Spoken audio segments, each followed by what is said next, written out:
tenemos que hablar de algo que está preocupando muchísimo a la comunidad médica. Sí, Hemos escuchado, médicos de aquí, médicos de Santiago, alertar sobre el momento en que se encuentra la pandemia, que estamos a punto de que colapse nuestro sistema sanitario. Sí, lo más preocupante fue un comunicado que vimos en el día de hoy del Hospital Metropolitano de Santiago, el HOMS, que es uno de los más grandes, tal vez el más grande centro privado del Cibao, en el que advertía a los pacientes que están ingresados que podrían tener que verse en la necesidad de tener que decidir a quién poner y a quién no en un ventilador por la esperanza de vida de las personas, por la saturación que tienen en este momento en la ocupación hospitalaria.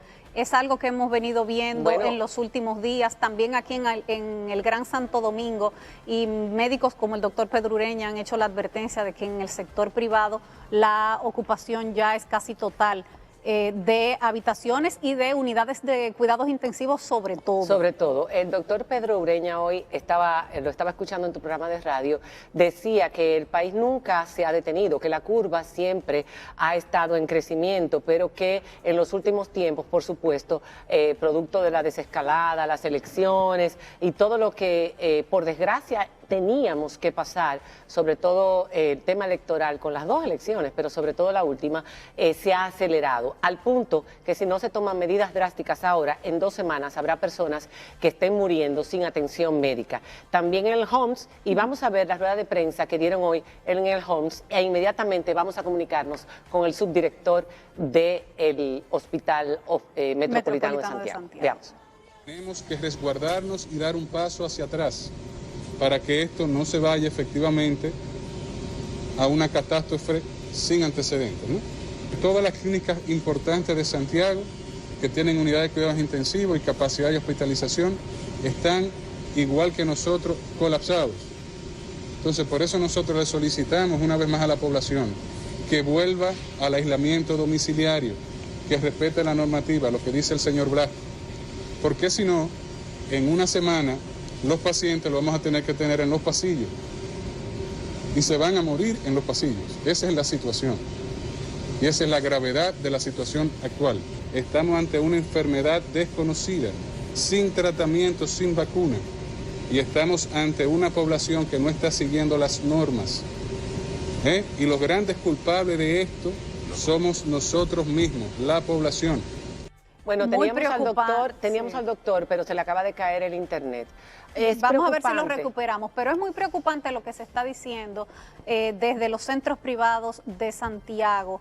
Y sería bueno que mañana... Y de aquí. Pero esta situación que está planteando el doctor en Santiago, diciendo se nos van a morir los pacientes en los pasillos. Pero aquí también. Yo creo que mañana el ministro de Salud debe referirse a la situación de Santiago, a la situación del Gran Santo Domingo, a la ocupación que estamos teniendo en este momento. Los invito a que busquen un hilo que ha publicado hace un momentito la periodista Edith Febles, donde muestra la ocupación de cada centro privado del Gran Santo Domingo, varios con el 100% de sus camas ocupadas. Lo que decía el doctor Pedro Ureña hoy es interesante. Hay clínicas privadas que han dividido, han segmentado sus unidades de cuidados intensivos para COVID y otras para los pacientes que la necesiten. No pueden estar juntos. Exacto. Muchas operaciones selectivas ya no se están haciendo precisamente porque no está la capacidad al completo en la mayoría de las clínicas. Pero hay otras que, como Hospitén, que lo han dedicado completamente. Decía también que Corazones Unidos aquí en Santo Domingo, mitad y mitad, que aunque se aumentara, aunque se dedicara completamente al COVID, y sabemos que hay una situación, porque las clínicas están perdiendo dinero, incluso algunas están llegando a punto de quiebre, pero aunque se aumentara y dedicaran toda la capacidad, si no tomamos una medida radical, él decía, es que no es solamente la responsabilidad del ciudadano, tiene que haber una responsabilidad por parte del Estado. Y aunque mucha gente decía, ¿para qué más estado de emergencia? En aquel momento, cuando estaban las elecciones, porque había mucha tensión, el mismo presidente decidió no volverlo a solicitar para evitar que hubiese más tensión debido al proceso electoral, pero esto que estamos viendo ahora es de 2 semanas atrás. O sea, lo que se ha ido sumando a los pacientes que ya estaban en UCI y aquellos que empezaron a entrar, que se contagiaron 2 semanas atrás. Imagínense a partir de ahora, en 2 semanas, con la situación que tenemos actualmente, ¿qué va a pasar? La gente va a morir en su casa. Lo que nosotros temíamos desde el principio es simplemente algo que se ha ido postergando y que ahora es cuando puede ocurrir, y tenemos que alarmarnos, tenemos que echar para atrás en la desescalada. Vamos a escuchar, ya tenemos al doctor. Sí, tenemos al subdirector del Hospital Metropolitano de Santiago, el doctor Héctor Sánchez Navarro, vía Zoom. Vamos a ponerlo en pantalla porque nos gustaría que él nos narre qué es lo que está sucediendo en Santiago en este momento y en el Homs. Muy buenas noches, doctor, ¿nos escucha?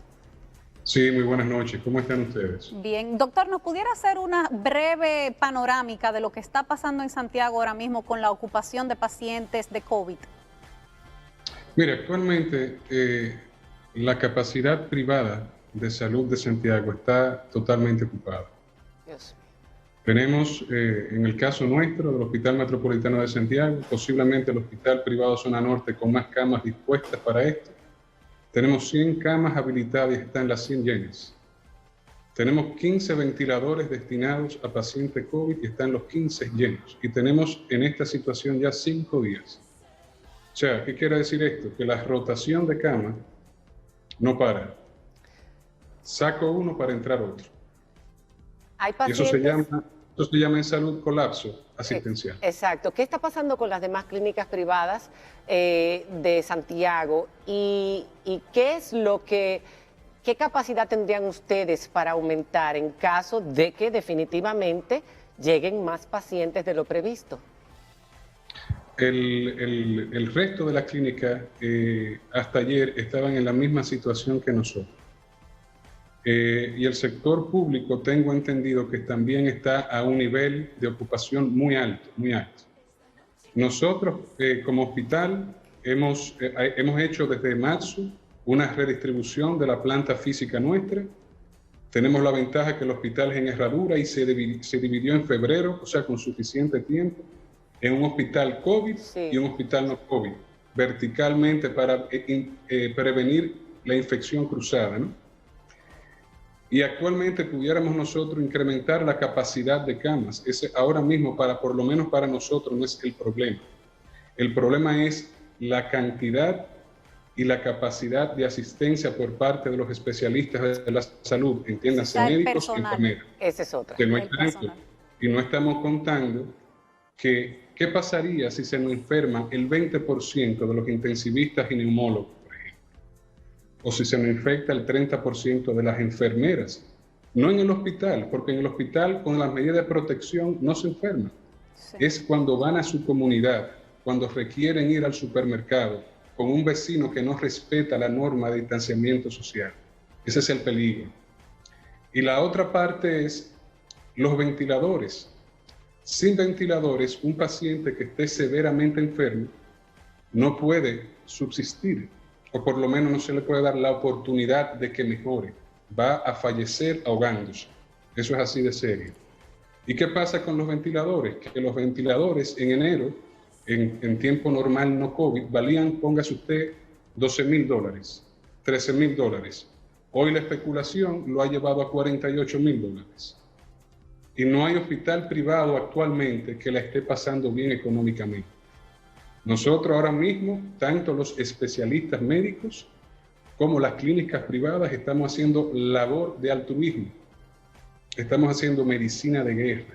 Y ese mensaje hay que transmitirlo. Es muy importante que llegue. Doctor, ¿y qué está pasando con la cobertura a los pacientes de COVID? Sabemos que son pacientes que duran muchos días internos, en la gran mayoría de los que necesitan hospitalización. ¿Qué está pasando con esa cobertura por parte de las ARS? ¿Qué es lo que han vivido ustedes en ese sentido? Las ARS se han comportado muy bien. Han hecho el trabajo y han apoyado al sistema sanitario en este tiempo COVID. O sea, aquí de las cosas buenas de esto es que todos los sectores están trabajando en conjunto para perseguirnos, resolver esta situación.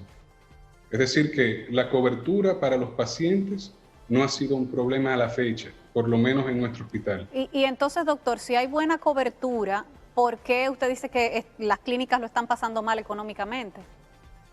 Porque hay cobertura para la asistencia, pero todos los gastos y costos operativos de las empresas privadas de salud se han multiplicado en más de un 70%. ¿Por qué razón? La especulación del proveedor de medicamentos. Sí. Muchas veces no es especulación, sencillamente que la casa matriz ha encarecido el precio Sí. por desabastecimiento. O sea, toda la cadena de valor de poder hacer el producto de salud está en estrés y eso encarece. Claro. Entonces también tenemos el tema Sí. de que en esta situación los EPP son obligatorios, hay que comprar ventiladores, hay que comprar X cosas, y nosotros por lo menos hemos apostado por la seguridad total, que es lo menos que podemos hacer. Exacto. Como encargados de hospital para nuestros empleados, médicos y enfermeros, que trabajen seguros. Ahora lo que Y eso importa, está- perdón doctor, ahora lo que importa por encima de todo lo demás es la seguridad del personal y la Correcto. salud de los pacientes. Una última pregunta, doctor. Se ha creado una comisión entre el gobierno que está saliente, a punto de salir el 16 de agosto, y el gobierno entrante, de médicos y de especialistas, para trabajar juntos en este periodo. ¿Cuál es la recomendación que usted le hace a esa comisión para que tomen decisiones? Porque hemos escuchado a varios médicos, incluso al director de la Comisión de Emergencia y Gestión Sanitaria, sugerir que se tomen medidas más drásticas nuevamente y que se eche hacia atrás en la desescalada. ¿Qué usted piensa con relación a esto? Es la iniciativa correcta y la que se merece este país. Ahora mismo no podemos tener camiseta de partido. Tenemos una sola camiseta, que es República Dominicana. Y ellos, como líderes de nuestro país, están haciendo lo correcto, y esperemos que hagan también lo correcto en el periodo de transición, que así yo sé que va a ser. Muchísimas gracias, doctor, por haber estado con nosotros. Y bueno, le seguiremos dando seguimiento a todo esto, valga la redundancia, porque es una situación que realmente nos tiene muy preocupados, no solamente por lo que está pasando y usted ha denunciado hoy en Santiago, sino lo que están denunciando los médicos aquí en el Gran Santo Domingo, que es todavía más grande. Gracias, doctor. Con mucho gusto. Buenas noches. Igualmente. Bueno, señores, ya ustedes saben, la situación es crítica. Ahora, lo que yo voy a decir, mientras se toman las decisiones por parte de las autoridades, que ya el asunto político, como nos decía ayer el director de epidemiología, que por razones políticas no se había solicitado un estado de emergencia que el mismo presidente sí había pensado solicitar luego de pasadas las elecciones, ya el asunto político no debe ser un tema. No hay elecciones, no hay campaña, no hay nada de esto. Ahora está la salud y eso es lo que debe ser prioritario. Mientras ellos toman la decisión que el mismo país, como decía Pedro Ureña hoy en la entrevista, va a solicitar, el mismo pueblo cuando empiece a ver la realidad, la va a solicitar. Nosotros tenemos que cuidarnos, nosotros tenemos que volver a guardarnos en la medida de lo posible. Si vamos a trabajar, tratar de hacerlo de la forma más segura posible, protegiéndonos a nosotros y a los demás. Haya o no haya toque de queda. O sea, Haya o tenemos no que haya. hacerlo por conciencia ciudadana, por responsabilidad. O sea, la responsabilidad es individual de cada uno de nosotros. Tenemos que hacerlo, no hay de otra, porque la situación se está poniendo muy fea en el Lo país. que temíamos, lo que vimos en Europa puede pasar y ya está pasando en República Dominicana. Cuando una capacidad está, como dijo el doctor ahora mismo, de que sale uno y entra otro, en un momento llegará gente y no habrá. ¿Y dónde? ¿Quién los atenderá? ¿Quién les pondrá un ventilador? ¿Cómo morirán? ¿Sentados en un pasillo esperando o en su casa porque no vale la pena ni siquiera llegar a la clínica o al hospital? Tenemos que tener esto en cuenta y cuidarnos mucho y tomar las medidas que sean necesarias para que este país no atraviese por eso que podría ser traumático en todos los sentidos.